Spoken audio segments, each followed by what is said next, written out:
السلام علیکم ناظرین، میں ہوں فہد حمید اور آپ دیکھ رہے ہیں نیوز وتھ فہد حمید۔ آج کی ہماری جو نیوز ہے وہ ارطغرل کے بارے میں ہے۔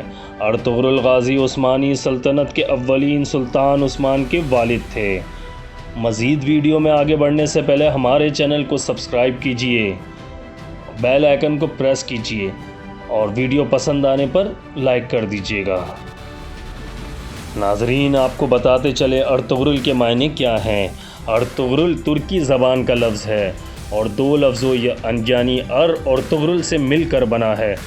کے معنی سپاہی یا ہیرو کے ہوتے ہیں، جبکہ طغرل کے معنی عقابی پرندے کے آتے ہیں جو بہت مضبوط شکاری پرندے کے طور پر مشہور ہے۔ یوں ملا کے ارطغرل کے معنی عقابی شخص، عقابی سپاہی یا شکاری ہیرو وغیرہ کے ہیں۔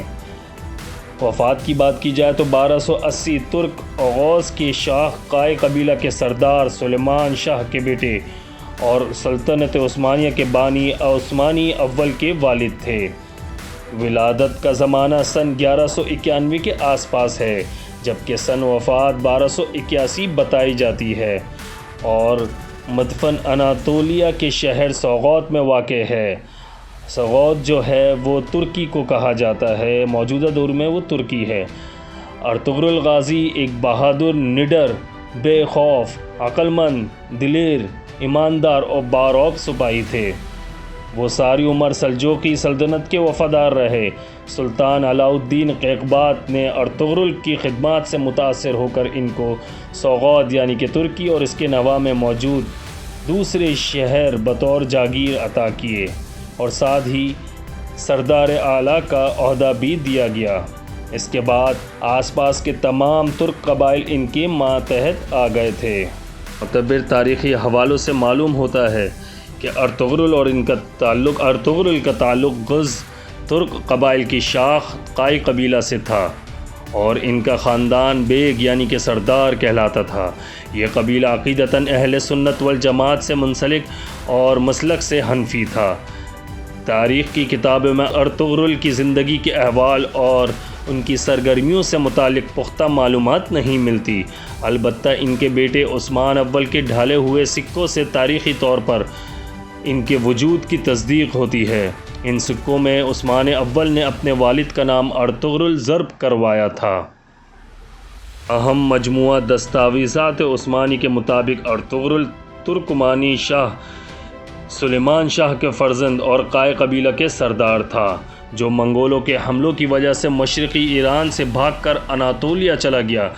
عثمانی دستاویزات میں ارطغرل کا نسب کچھ اس طرح کا مل رہا ہے۔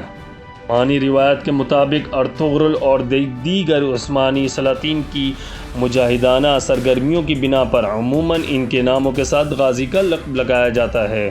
ارطغرل غازی عمر بھر سلجوقی سلطنت کے وفادار رہے، لیکن ان کی زندگی کی آخری ایام میں سلجوقی سلطنت اپنی آخری سانسیں لے رہی تھی اور منگول سلطنت نے پورے اناطولیہ موجودہ ترکی پر قبضہ کر لیا تھا، جو ان کے لیے سخت تشویش کا باعث تھا اور ان کی آرزو تھی کہ ایک عظیم اسلامی سلطنت کا قیام عمل میں آئے۔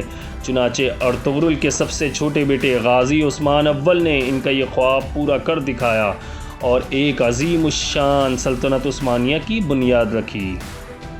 وفات کی اگر بات کی جائے تو وفات کے وقت ارطغرل کی عمر 90 سال سے زیادہ تھی۔